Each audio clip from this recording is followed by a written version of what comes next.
He aquí el llamado experimento de Stern-Gerlach, en donde nos aparece un imán que es un tanto irregular, precisamente para provocar que el campo magnético no sea uniforme y que haya un sentido creciente, al cual van a ser susceptibles los átomos que van a pasar por esa abertura que vemos ahí. Como sabemos que en los átomos los electrones poseen un momento angular, el número cuántico L, pues es de esperar que se vayan desviando, como vemos aquí en la ilustración de la figura, según una serie de direcciones preferentes determinadas precisamente por el valor del número cuántico L.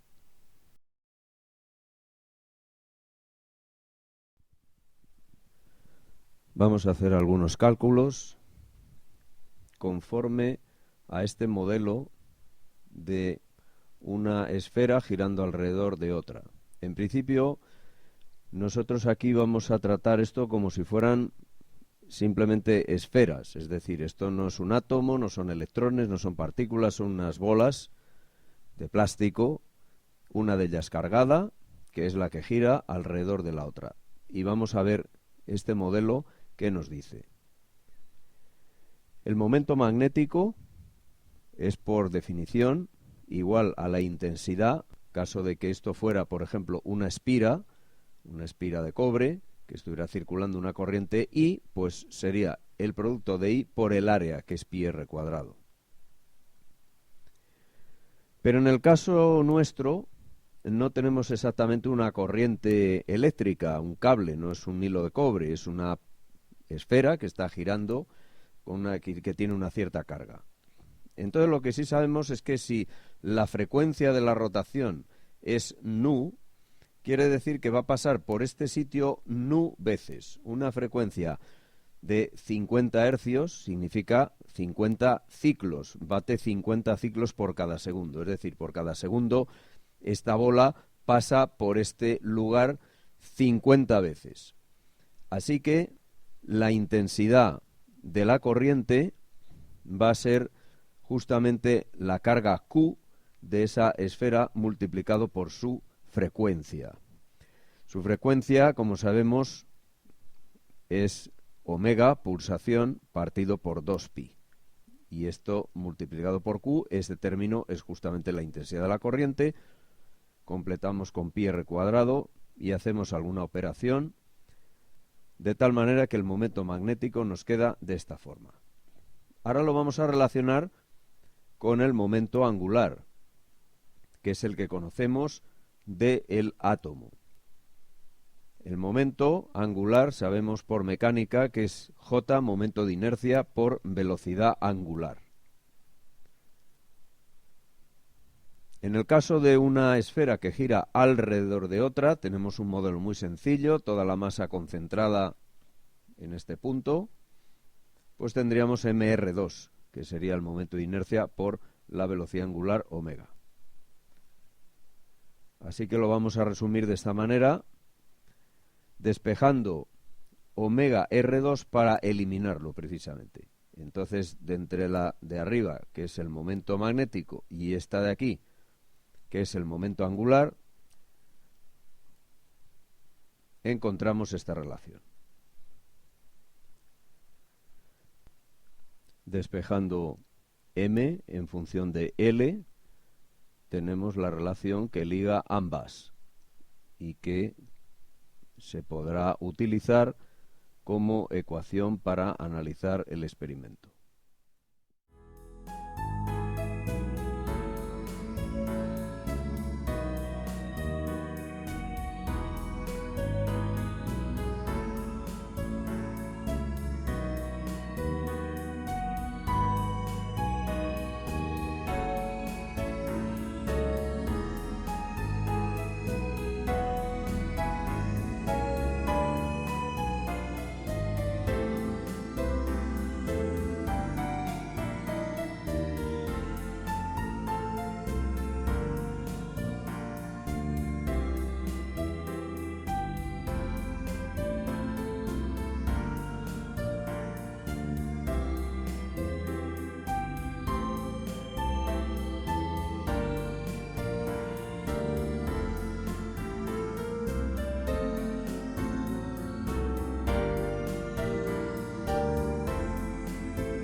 En el caso que estamos tratando, volviendo otra vez a la relación entre momento magnético y momento angular, en el caso de una esfera en rotación, si el electrón se acomodara a este modelo, pues tendríamos que ver, en vez de mr2 que habíamos puesto antes para una esfera orbitando alrededor de otra, para la que gira sobre sí misma, habría que tener en cuenta el momento de inercia de una esfera.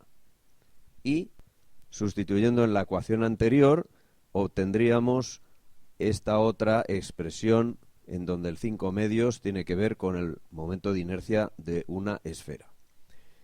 Esto, no obstante, es bastante ingenuo pensar que el electrón se comporta exactamente como una esfera material.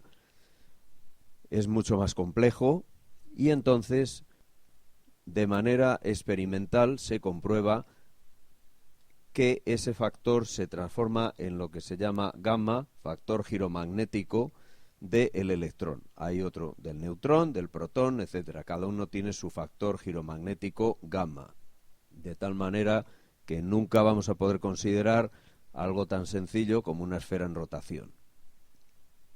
Bien, no obstante, lo que sí podemos hacer es volver otra vez al átomo y estudiar un momento angular total, que sería la suma de el momento angular, que ya conocemos, el L, que sería orbital, de tipo orbital, más otro momento que es justamente el de rotación alrededor de sí misma de la partícula, que es lo que hemos llamado spin. A partir de ahora vamos a hacer unas deducciones para calcular el spin, y esto es extremadamente fácil porque es lo mismo que hemos hecho con el L, lo vamos a extrapolar al S. ¿Por qué? Pues porque ambos son momentos angulares y tienen un tratamiento absolutamente idéntico. Si la ecuación propia era esta para el L, siendo operador L este aplicado a psi igual valor propio por psi, pues ahora vamos a tener otro tanto para S. Operador S y valor propio S.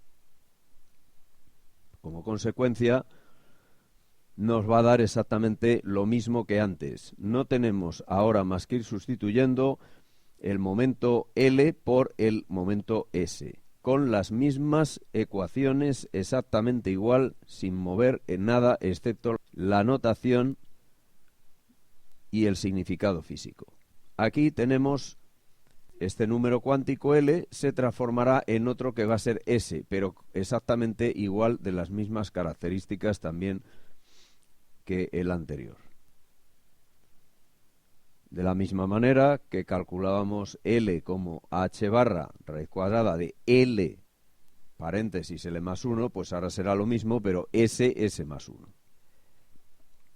También vamos a recurrir a lo mismo de antes, de la proyección de este momento spin sobre el eje Z, y vamos a proceder exactamente igual, como decimos, pero esta vez va a ser un m sub s en vez de un m sub l. Y ahora sí que llegamos al punto culminante, en donde va a haber una variación que es muy importante y que va a determinar la no igualdad entre estos dos conceptos, de L y de S. Vamos a recordar una cosa que ya habíamos dicho al hablar del momento angular y del número cuántico m, que se movía entre los valores menos L y L. Esto supone que habrá pues un valor menos L menos 1, menos L menos 2, como ejemplo que también lo citamos en su momento, menos 7, pues menos 7, menos 6, menos 5, etcétera, hasta llegar a 0, 1, 2, 3, 4, 5, 6, 7. Vamos a evaluar cuántos valores tenemos aquí. Bueno, pues tenemos L valores negativos y L valores positivos, más el 0, que es también otro valor. Así que, ¿cuántos valores tenemos para el m sub l? Pues esto, repito que ya lo habíamos visto, pero lo estamos recordando. Pues L negativos, L positivos son 2L, más el 0, 1, pues tenemos que es 2L más 1 valores.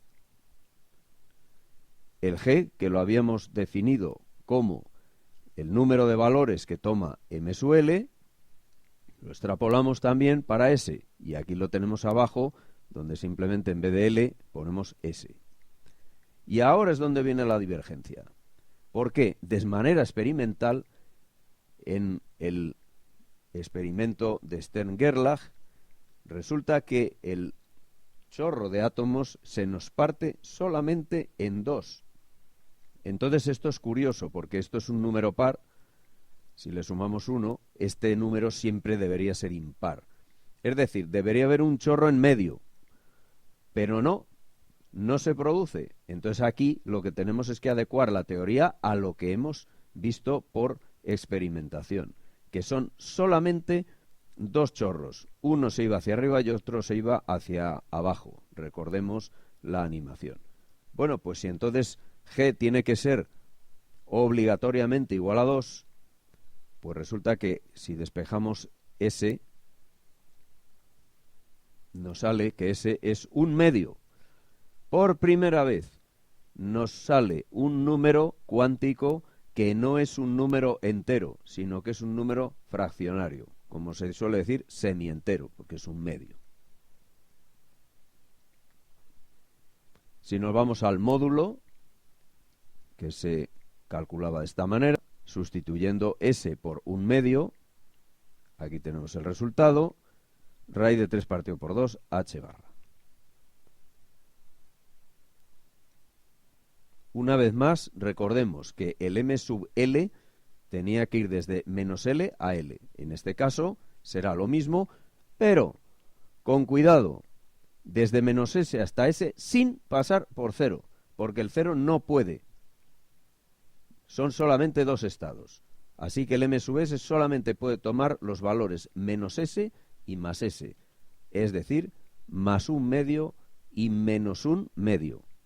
De aquí que este número cuántico, que es el spin, se considere un semientero que puede tomar los valores más un medio y menos un medio.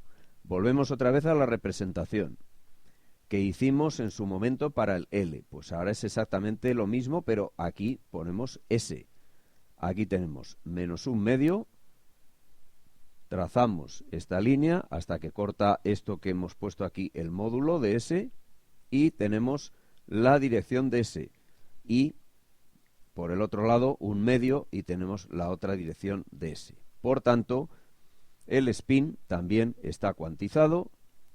Esta rotación alrededor de sí misma está cuantizada, positiva o negativa, con lo cual en partículas como los electrones, los protones, los neutrones, se las considera como una rotación alrededor de sí misma. Cuando las partículas ya no son de este tipo, pueden ser los fotones, no siguen estas leyes, es otra cosa ya completamente distinta, no nos encontramos en un átomo y en el caso del fotón el número cuántico de spin es también doble, pero no es semientero, es más menos 1 y no tiene nada que ver con que el fotón rote alrededor de sí mismo, sino más bien en lo que se llama en la luz polarizada circular, que rote el sentido de la polarización en un sentido o en otro. Pero nosotros nos vamos a seguir centrando en estas otras partículas, vamos a decir, normales.